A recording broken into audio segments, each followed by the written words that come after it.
This meeting is being recorded. Hello, everyone, and welcome to another Longview Parent Workshop. Today, we're very excited to have our amazing presenters, Ms. Katie Schroeder-Smith and Jennifer Ways, who will be presenting on ways to increase independence at home. So thank you, Katie and Jen, and we look forward to learning from you. Good evening and welcome. So, what we wanted to talk about was ways to increase independence at home. So Katie and I are both going to take turns on some different topics that typically happen at home. Some happen at school as well, but we thought we would give some tips and tricks and things to think about. So, what is independence? As a staff, we collected several different views. Everyone was able to contribute and define what is independence. So our definition is independence is doing, saying, or having control over what you want, when you want, and how you want to do it through communication, movement, access, as well as having control or autonomy. And Judy Heumann added a great quote, which I really like, is independent living is not doing things by yourself. It is being in control of how things are done. So it's not necessarily not having help. It is being able to control how things go, what you want to do first, and how you want to do it. So in therapist speak, we have different scales of assistance or independence. So when we look at that, you don't have to worry about the numbers, but you can look at independence. So that is someone requiring no physical assistance from anyone else, supervision, and it's also done in a timely manner and in a safe manner. And you can read through modified independence. Okay, I might use a piece of adaptive equipment to make that skill work for me. Supervision is there's someone else around. They're watching. They might have to give me a little verbal direction or a visual cue as to what comes next or what to try to problem solve something if I hit a snag. And then we move from there into more physical assistance. Minimal assistance, that we equate to the person doing 75% or more of the skill by themselves, and they only need help for about 25%. Moderate assistance, we move that to about 50-50. Both are contributing about the same. Maximal assistance is where the person is doing about 25% of the work, and the helper is doing about 75%, and then total assistance is less than that 25%.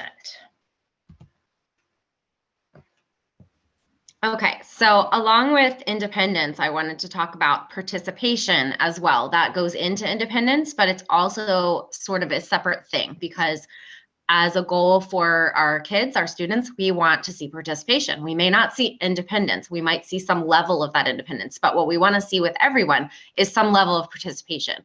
So participation is the act of joining with others in doing something. So doing is that key word we're going to keep talking about here. And then it's something that results in a distribution of sharing the responsibility for something. So it's not the teacher or the parent doing everything, but in some way, the child is sharing in that task. And again, to participate is to have a part or share in something.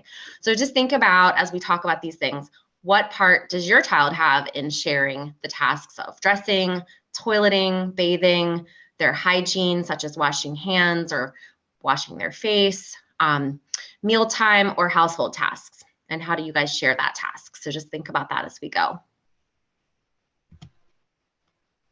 Okay, so looking at levels of participation, I reviewed a study that I thought was really interesting, and it looked at participation in household tasks like laundry and mealtime, preparing meals and things in children with and without physical disabilities.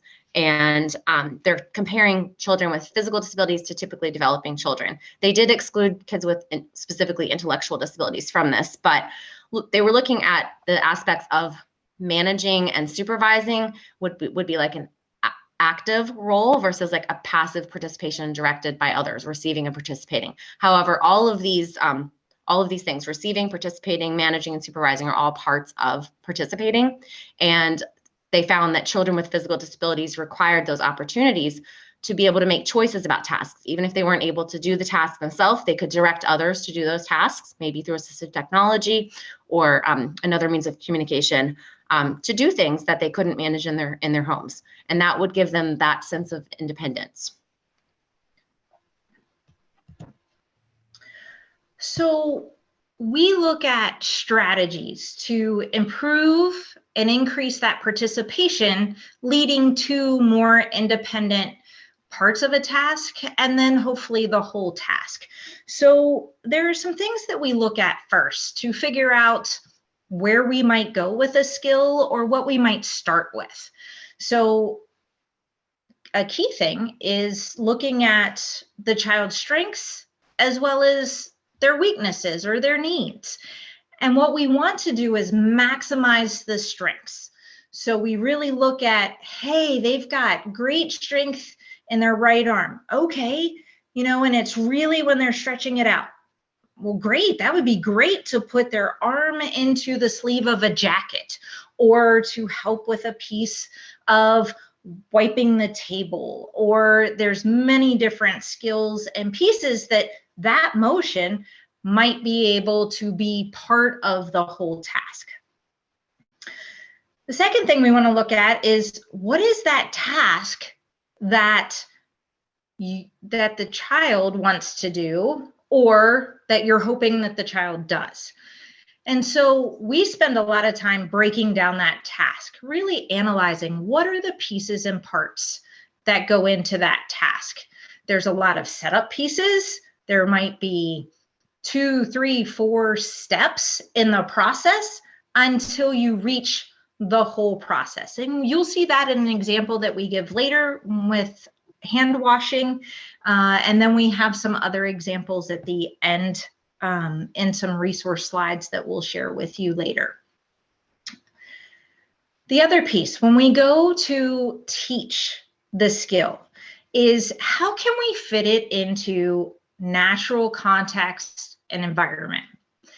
And in that case, we're looking at how does that fit in so we can present and get the cognitive load in with as well as the motoric load. Also, when we're teaching, things take more time. We have to be patient. Sometimes we have to take a breath. Sometimes we have to count to 10 and wait and let the child problem solve. So we have to figure out a time that works not only for the child, but also the person leading the task or introducing the task, that it works for both. Because if you're trying to run out the door, that's not the best time to teach putting on the jacket. It might be 15 minutes before, hey, things are managed. I know that we're gonna have to leave, but hey, let's take 2 minutes or 5 minutes now. So it's not like 30 seconds and you have to be out the door to go pick up another child or whatever the case may be. The other piece is practice is important. So if it's in your natural routine, you're more likely to practice it over and over and build those repeated practices that help us fine-tune muscle memory and then make that become an automatic skill for us. After we look at some of those things, we also have to look at, do we need to adapt the task? Do we need to modify it in some way? Do we need to provide other accommodations where we're doing part of it or the setup's done to a degree? And then we go from there as to what's next in order to make it as independent as possible. And then, huge, major key, you got to find the right motivation, okay? If a kiddo doesn't find it fun Do they want to do it? Do they want to participate with you? Now, there are many different ways of making something fun, whether that's adding their favorite song to it, whether that's being goofy, whether that's, it really is a skill that is fun for them, and they just have a riot doing it and showing off and are proud of the pieces that they are able to do. To then break that down even more, when we're looking at strengths and needs, here are some of the examples of things that as therapists we look at: range of motion, muscle tone, strength in both fine motor skills as well as our whole body. Can we position ourselves? Can we hold ourselves up? Can we stabilize one part so that another part of our body can do something else? So that goes into everything that we do.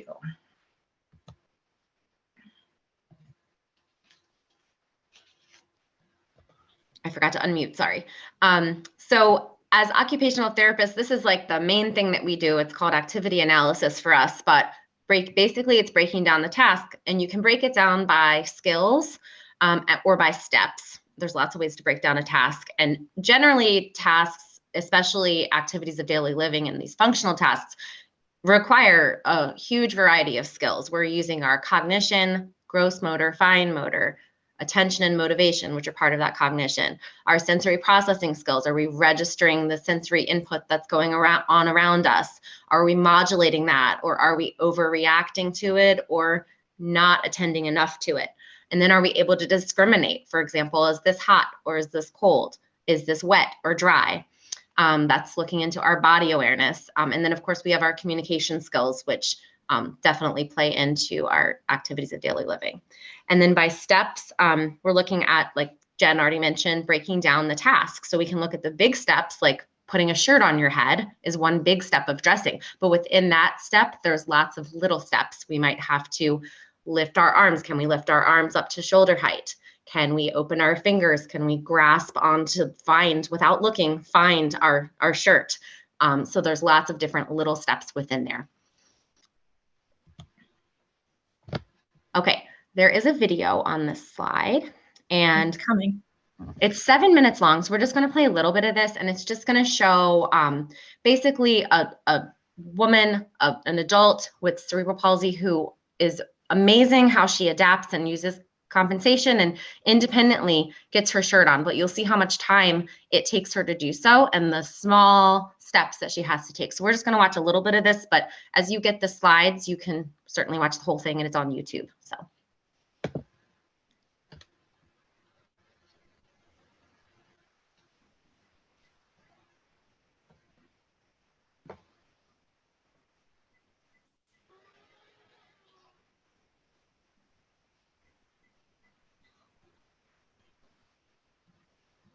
And you can see she's using her strengths of her range of motion, of her right arm. That was great. She was able to move her head around and pull her left arm up and down. Now she's going to shift her weight some. Okay, so she's got a lot of really cool videos, actually. I started watching some of hers. Oh, it's playing on my computer too. I don't know why this is happening. That was interesting. Okay. Okay.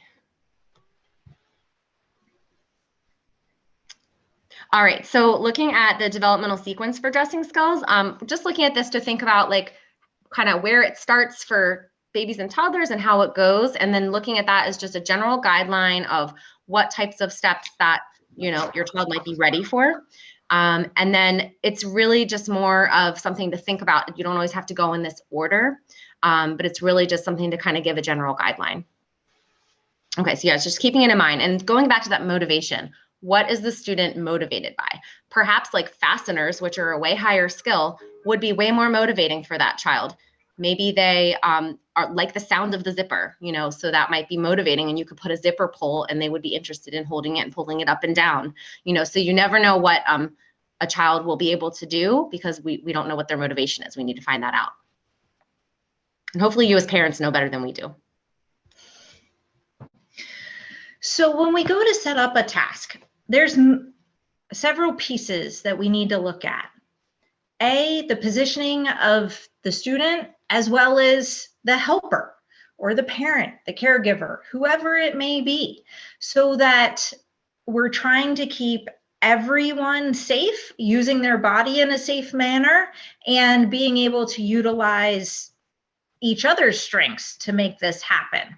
So thinking about if you're doing something to help your child and they're laying down in bed, is that bed, hitting you at your mid-thigh, or is it more up at your waist? So we want to look at those ergonomics in order to save your back, because it's those repetitive use things that are going to mount up over time that winds up with injuries or situations that are harder. So we want to look at, is this the best skill to be done in bed, or can they sit up in bed to bring them up a little bit higher? Or do you need a chair next to the bed? Is that something that might make the height level a little bit easier for both? And so we also look at, if we're doing something sitting at the kitchen table in a chair, is the kitchen table the right height, or maybe we need to move to a different table that might be a little easier for the child to access, because they can get their arm up out of their lap, but maybe they can't get it up to chest level. So they need a table that's down a little bit more than others, or maybe the chair needs to come up so that they're on eye level with everyone. Also using the floor, and as our kiddos get bigger, a lot of times as we progress and get older, we find ourselves sitting more in chairs on the couch versus all the way down on the floor. Who wants to get all the way back up from being down on the floor? Yeah, it was great when we were little, but now it's harder. So thinking about, if I want to practice, my child really would like to be able to stand up and just take a break from sitting down. So that might be starting from a chair or a higher surface, because it's a little bit easier to do it from there versus starting down on the floor or in a low chair.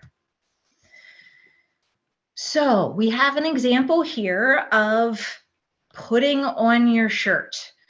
And with that, we need to look at, okay, how is the child positioned? Are they going to sit on the edge of the bed and face you, or in a chair and face you? Are they going to sit in your lap? And then you can help them from behind or the side.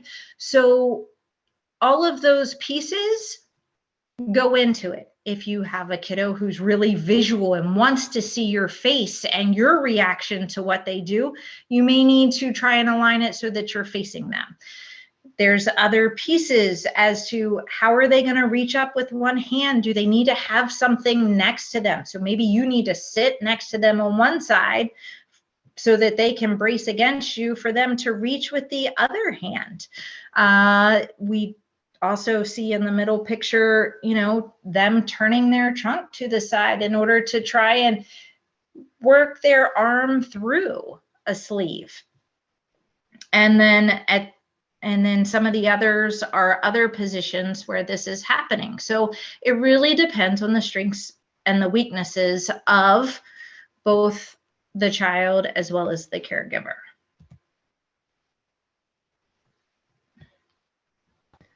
Okay, so this is another pretty short video just showing, trying to help this girl try to dress herself. And there's good examples of just using really simple prompts, providing wait time, giving a quick reward from it. And then there's talk about daily practice with that.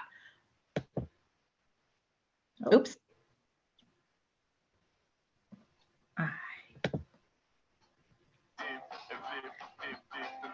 And this is another video, but we can. Sorry about that. Hang on, let me see if I can get that other one back. It's always hard to get back to those, yeah. There we go.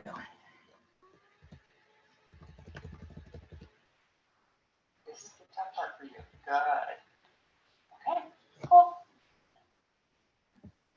So the therapist helped her get it set up. And just gave her that simple direction to pull. Okay. Dress her right arm first.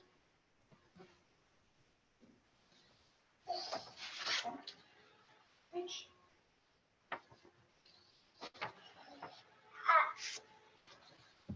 So she gave a verbal prompt and then an elbow prompt. Reach that arm in. Reach. Good job. And quick reward. Reach. Reach. Good job. Okay, so I just like that quick example. Obviously, every kiddo is different, whether a reward would work halfway through the middle, perhaps. But just thinking about some adapted methods, there's some info at the end of the presentation about using like one-handed dressing, or like if one arm is stronger than the other, you generally would dress the weaker side first.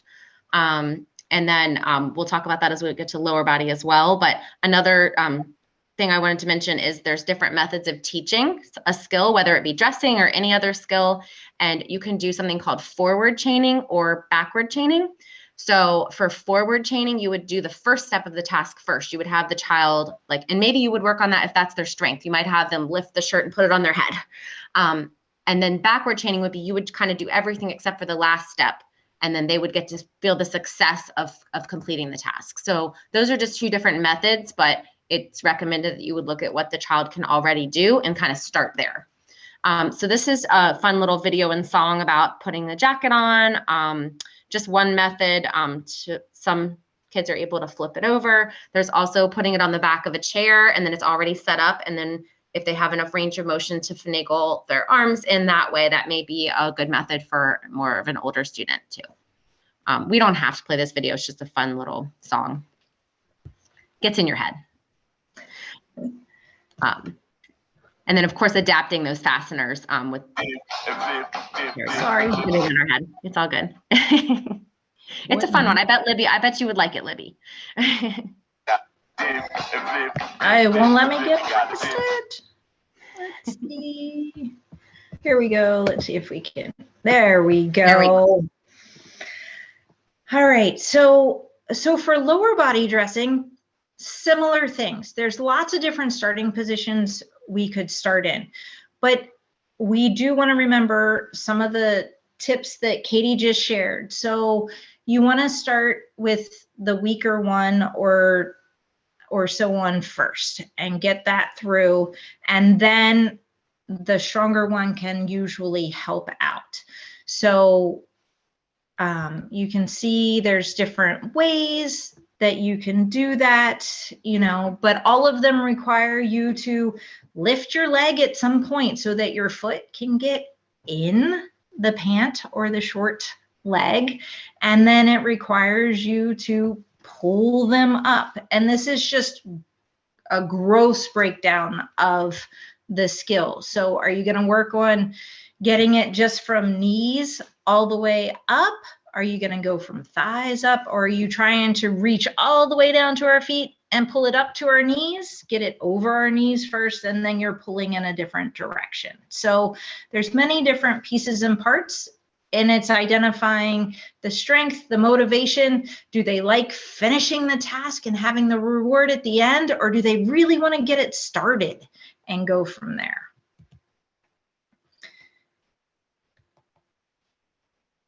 So overall, tips for ease of access. Starting out with larger clothing, if we're looking at dressing, is always easier because holes are easier to reach and get that accuracy of where I'm reaching to or getting through. If you have a really tight jacket, it's going to be hard to get your elbow pushed in and through, and especially think about the material. Is it a stretchy type of jacket, or is it, leather and it's not gonna give much with you? So those are some quick things to think about just in those setup and what materials you're using and how it looks. And sometimes we'll even start with like bigger clothing, you know, more adult size, so that the kiddo can play around with, oh, what goes where? My head goes here. Oh, it was really easy to get my head through because I didn't really have to pull. It wasn't snug over my ears, and I don't like that feeling. So working in those sensory pieces.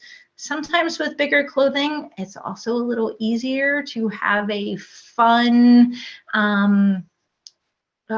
time where kids can just be silly, like, oh wow, my hand went through the head hole and my head's going through the sleeve hole. Oh wait, no, I need it back in the head opening. So there's many different ways to turn that into something fun that the kiddo will buy into and want to do it again.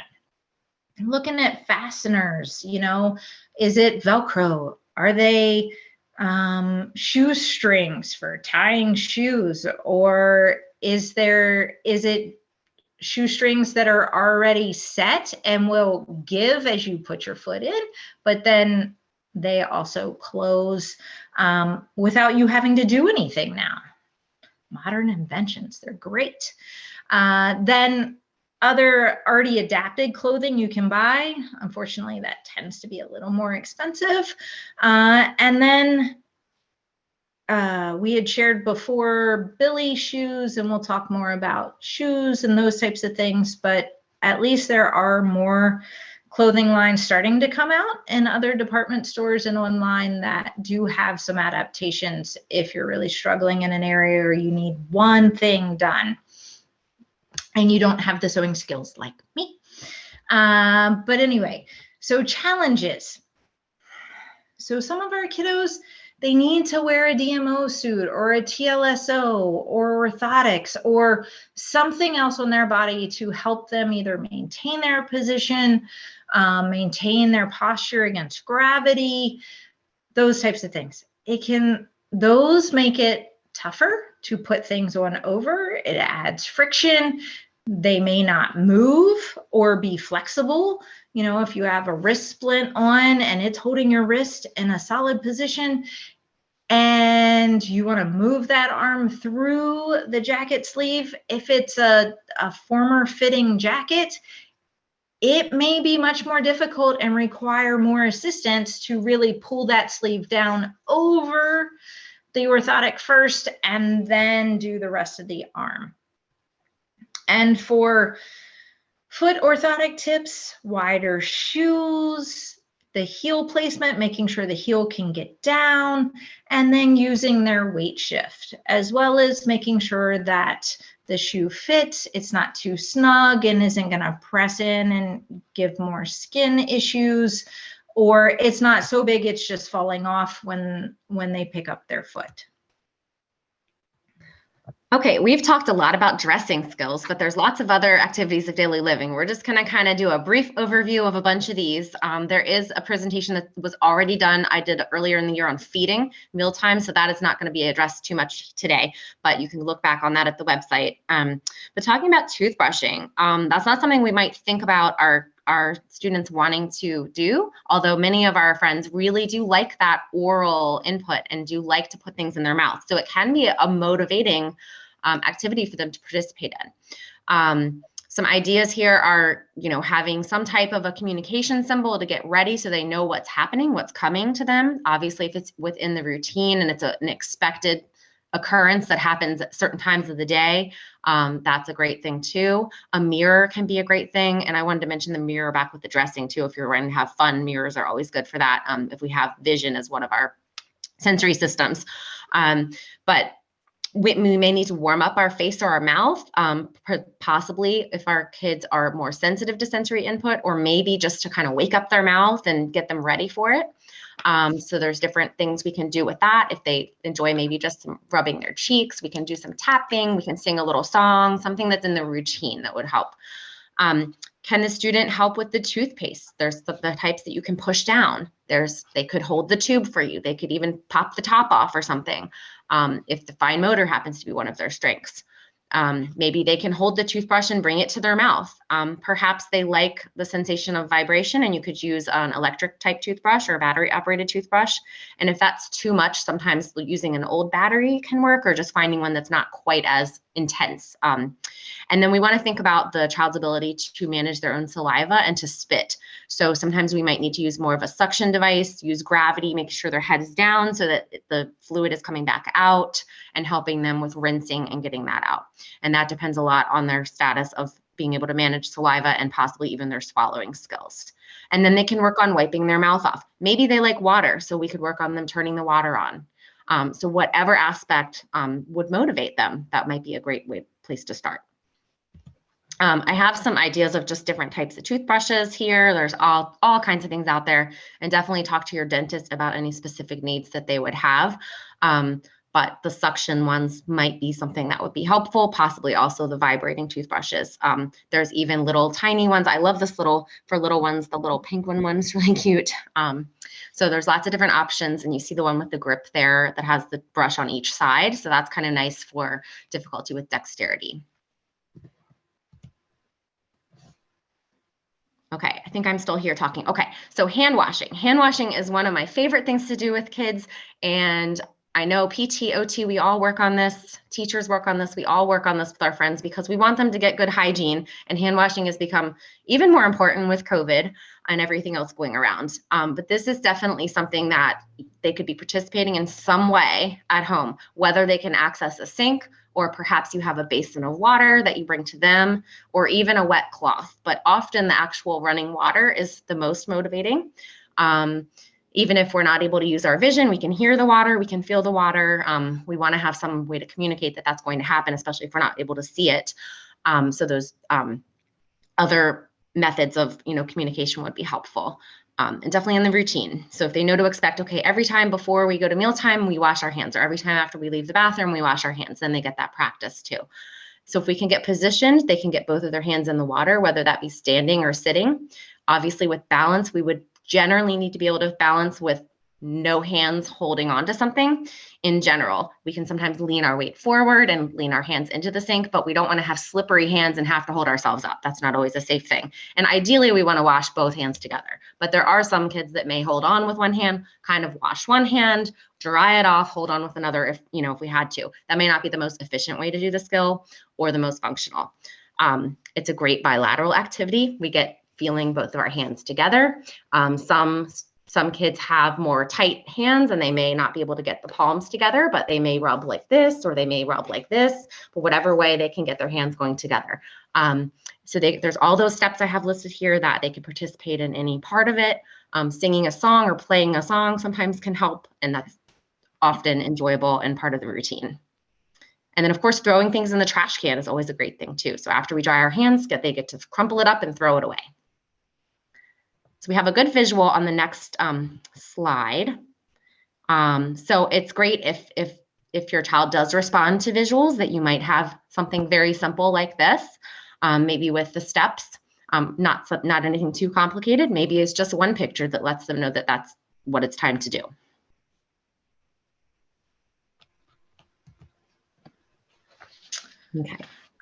Okay, so hand washing is a great thing. And I love that a lot of times Katie and I can work together on, gross motor and fine motor all at the same time. Now, some kiddos, they aren't ready to deal with gross motor and fine motor at the same time. So then we back off and look at that spot that child is at in terms of, are we really looking at fine motor within this? Great. Then we'll back off and lower the load or demand that we're asking in other aspects of their body. So hand washing can lead us right into bathing and showering and some of those hygiene things that we all really need to do. So there are many different ways that the child can participate during these activities. Just communicating their preferences of routines. Do they like it warmer? Do they like it more mild? Do they like, the water coming down out of the faucet, or do they prefer more of a shower head where, it can be taken away? It doesn't have to be close to them, but then it could be on different parts of their body. So there's lots of different pieces. Getting undressed, can they help you with a piece of that? We have a few students who are professionals at taking their socks off. So let them get their sock off. Okay, you help me with that part. That's one more thing in this whole big activity of bathing and showering. Positioning. There are many different adapted seats and or bathroom accommodations that can be used. And we do have some examples towards the end of our presentation that has some different slides that you can look at another time of different types of chairs that might do well. And you got to think about, okay, how are they going to transfer into that chair? Can they get over the lip of a bathtub? Are we going into a shower area where there's only an inch lip or 2-inch lip versus, a bathtub that you somehow have to get your foot up 2 feet in the air to get over, and getting back out? What are they going to do with a nice slippery body and slippery feet? Do we have some non-skid down or available that can help them? Did you dry feet first? Are we looking at sitting and transferring one leg over and then the other leg over? So there are many different parts that a child can participate in with that. Letting them know, sometimes we use washcloths as that tactile cue. Hey, it's time to shower, and sometimes letting them hold on to the washcloth first, maybe having 2 washcloths, one that they hold on to, and then they can put in the water. Oh, well, where are you going to put that now? And make it a little bit of a game. Then letting them know what body part is going to be washed first or rinsed, or letting them choose. Hey, I want my knee to be washed first, or, something of that nature. We always start with our face and then we go from there, and allowing them to communicate. It could be visually, you can be supplying the verbal cues or the visual cues. Hey, and touching, here's your elbow. We're going to clean that first. And then also they can help with drying off. Is there a way that they can grab a towel that maybe got placed over an arm and pull it off? Well, that's going to help dry off that arm, and things of that nature. Sorry about that. Skipped way ahead. Give me just a second. Yeah, I was just going to say, often, like when we're drying hands after washing hands, like putting a towel over top one hand, well, often they will just like take it off. Well, they're participating and they've dried off their hand a little bit. So that could definitely be a good thing for bathing as well. I think you talked about a lot of these things already, Miss Jen. I did. So we do get to go ahead forward from this. Mm-hmm. All right, Katie. Okay, so just for ease of use, again, like for the adult and for the child, just making sure you have items that you need within easy reach. And obviously, if you're doing something like bathing, you wouldn't be leaving your child unattended probably. So you would want to just have all the stuff that you would need available, be prepared, having that access of sink and a view of a mirror for tasks as appropriate. And then just thinking about, is it best to do a task in the bathroom, or does it take too much energy and time and, human resources to get into the bathroom, and is it best done at bedside, perhaps for certain tasks and in certain routines? And that depends a lot on your environment and your child's strengths and needs and your abilities to get them where they're going and the equipment that you have. And then we already talked about whether sitting or standing would be more appropriate. And then just making it fun. So maybe they like smells. Maybe you have some things that they could choose the scent of what they're going to use to wash their hands or wash their hair. I don't love air fresheners, but any type of like natural things that you could use, smell is a big sense and it can be a really powerful one. So we want to think about the negative smells as well as the positive smells. and kind of seeing what our students' preferences are. Okay, so then we're moving into toileting, and there's different parts of toileting. There's toileting independence in terms of the child who's already sitting on the toilet. There's participating in diapering for some, and then there's the signs that a child might be ready for toileting, and it's likely not, for many students that we work with, going to be at the age where a typically developing child will be ready for toileting, but that doesn't mean that they're never going to be ready. And so these are just some signs, their interest, if they're dry for up to 2 hours, if they're starting to notice when they're wet or soiled, whether they can communicate that or not. You may notice communication behaviors, being fussy or upset, and then their attention. Are they able to sit in one position? And that could be using some equipment. I just want to talk with that about the sense of interoception, and that may or may not be something that you have heard of.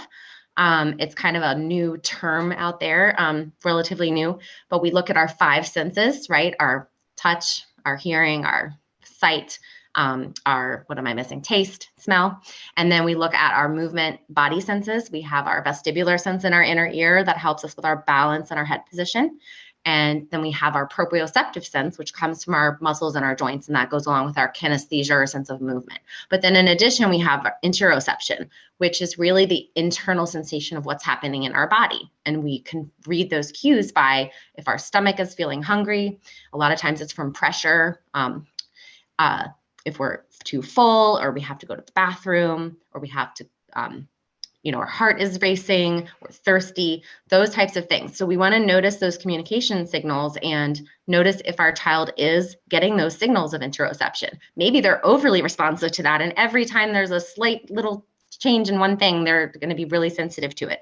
Or maybe they're very under responsive and we're not noticing. They're not noticing when they're hungry or when they have to go to the bathroom. So those are things that we can help our kids communicate.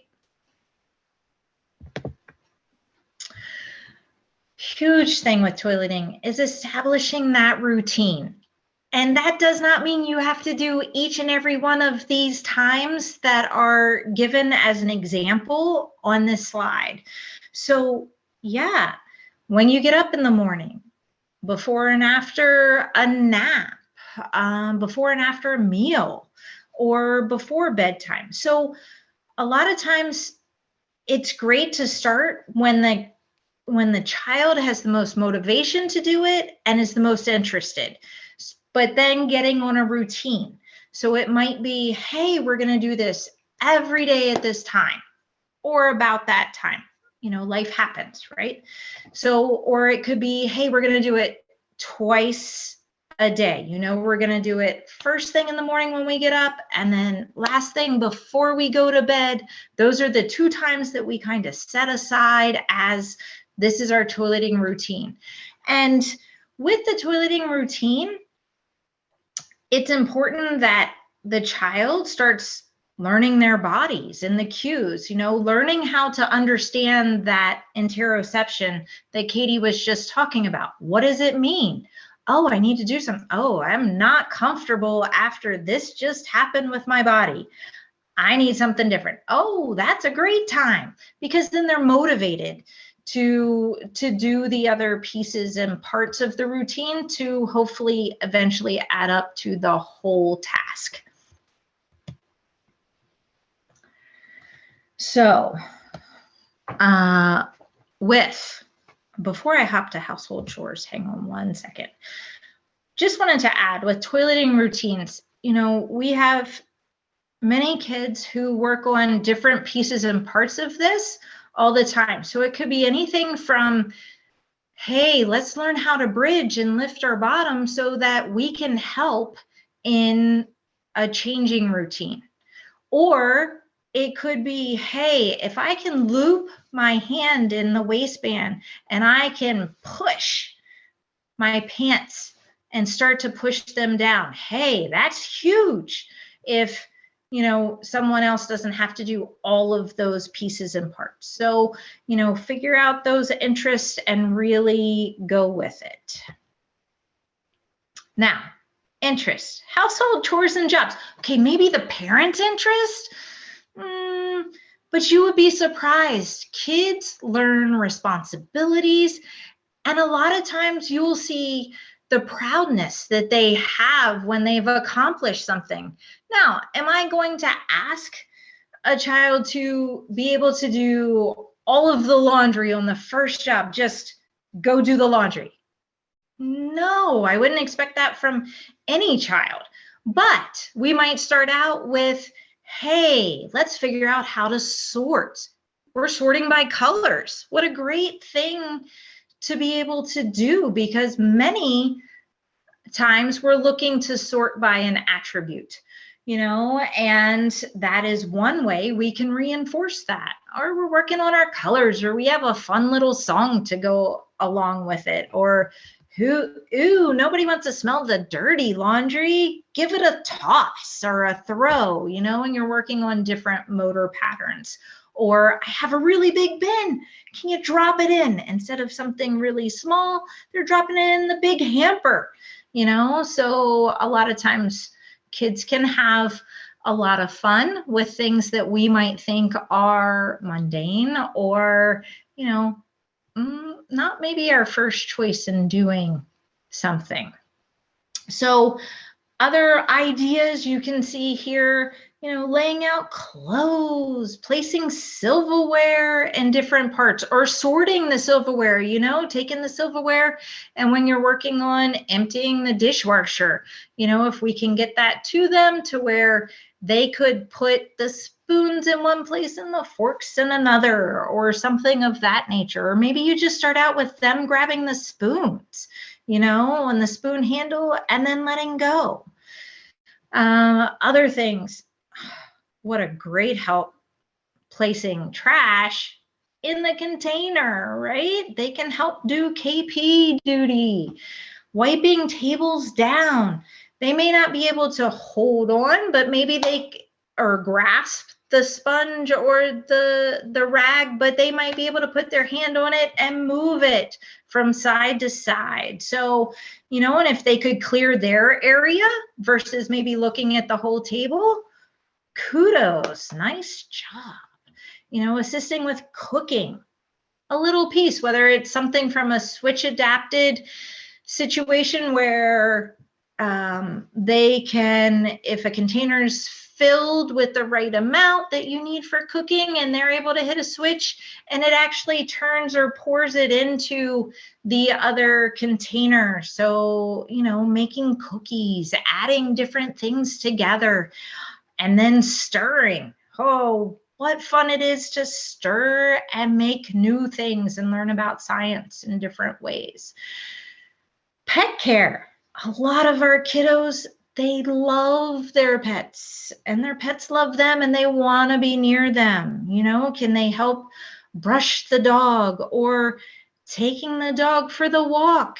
Can they be a part of that? Whether they're in their stroller, whether they're walking, many different ways that can be broken down into at least a piece that they can feel proud of, that they helped and they were responsible for. Crushing food boxes to go in the recycling bin. Ooh, and I love this one, running the vacuum with the power link. They can press the switch and have the vacuum turn on. Okay, some of our kids are like, no, that's not for me, that's too loud. So then we got to look at sensory pieces. Or others are like, great, I'm going to scare my brother who's in the other room. And they press the switch and it turns on, and it gets a surprise out of everyone. Okay, so we already talked a little bit about meal prep, but there's a lot we can do with that. I just really love that as a multi-sensory learning science activity, functional activity. Even if they're, if the child is tube fed, perhaps that's the way they can participate in mealtime, is helping to choose and make things for other people. So making choices, working on the grocery list, actually choosing what you're going to be getting at the store. Maybe you're going to the store, or maybe you're looking online. Getting things out of the pantry. That can be fun, to open the door or open the cabinet, take things off the shelf. Maybe they're washing, if they like water, maybe they can wash things off in a colander in the sink. They could shake a spice, hopefully if you want a lot of it, if they're a good shaker. holding a spoon to mix, pressing a button on a blender, using a power link to use a blender, turning on and off the microwave if it's within reach, pouring, putting things in a bowl, setting the table, maybe just setting out the napkins on the table or whatever is possible. And then we mentioned cleaning up. And there's some slides I'd want to mention at the very end of this that when you get access to them, there's some simple recipes for things that kids can make possibly with the power link, or just very simple visual recipes that I have on here for you. And here's just a nice visual example of things that maybe your child would like to help with. If they like getting their hands messy and maybe they like to bang things, maybe they could help crack some eggs. You might get some shells in there, but the whole process of it is perhaps worth it, you know? And maybe you have your eggs that you're going to use for the recipe and you give them one to do this with. To get that experience, it's cause effect. They have to grade their force. How hard am I going to hit that egg to make it crack? They may have to use both hands to pull it open, and then they get the, whoa, what's coming out of that? And now I can touch it with my hands. So just an idea. I know we're running a little low on time, but we just have a couple more slides here, I promise.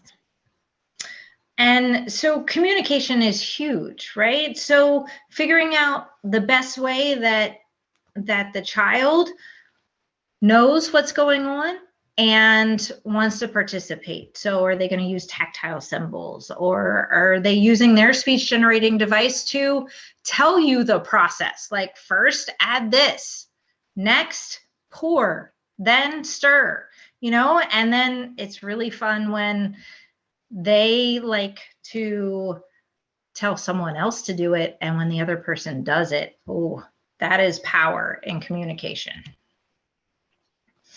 So for a quick summary, you know, practice new skills when you're not in a hurry. You need time, okay? Hopefully with repeated practice, they will speed up a little bit because they become more automatic. You want to incorporate the strengths and the motivation and find what works for you and works for your child, and keep practicing. The first time, the third time, the fifth time, it might not go anything like you thought it was going to, but by time 15 or 20, it might be coming around and they're figuring it out. And then when they have that extra motivation, that is the icing on the cake that gets them to help and participate and hopefully move towards that independence. Okay, so we have one final slide we're going to talk about tonight, and then the rest of the resources are going to be on the slides, and there's a lot of stuff because we had to like trim it down a bit. So there's a bunch of stuff on there just for you to look at. But summing it up, I want to mention neuroplasticity. So why does that matter? So neuroplasticity is that our brain is always changing and growing, no matter how old we are, but of course it's a lot more when we're younger. So our brains need sensory input to make new connections. And that sensory input should be active sensory input versus passive. They get some when we're doing passive things to them, but if they're actively engaged in something, those neural connections are going to happen. We learn by doing. And the more we do, the more we learn, and then the more we grow. And I think we all want that for our kids.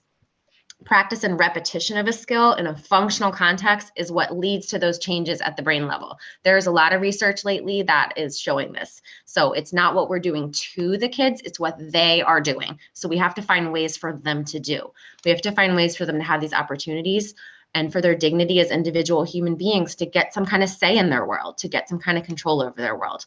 So back to that definition of independence that Judy Heumann, if I'm saying her name right, said, independent living is not doing things by yourself necessarily, but it's being in control of how things are done. So that is our job, to work with our kids. So thank you guys so much for coming, and we can open for questions.